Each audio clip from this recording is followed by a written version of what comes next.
మానవుడిలో సహజంగా పోటీ మనస్తత్వం ఉంది.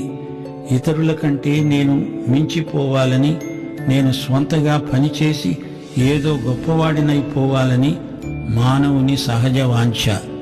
తప్పిపోయిన కుమారుడి జబ్బు అదే. నా తండ్రి, నీతో లెక్క ముగించుకుంటాను, నన్ను స్వంతగా బతకనియ్యి, నా జోలికి రావద్దు, నా బతుకు నేను చూసుకోగలను.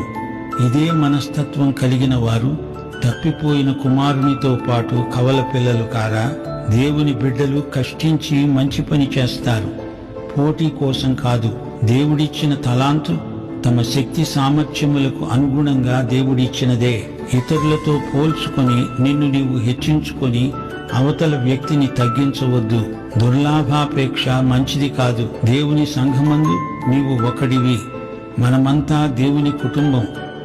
మానవుని కీర్తి కండూతి బాబెలు గోపుర నిర్మాణాన్ని జ్ఞాపకం చేస్తుంది.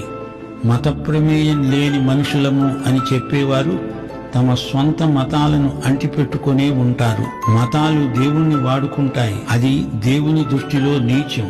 కాని దేవుడు మనుషులను వాడుకుంటాడు, అది దేవుని కృప. దేవుని వాక్యమే మన విశ్వాస ప్రమాణం. దేవుడు చెప్పేది ఎక్కువ వినాలి. క్రైస్తవుల ఆర్థిక దృక్పథం క్రీస్తు యొక్క దృక్పథమే.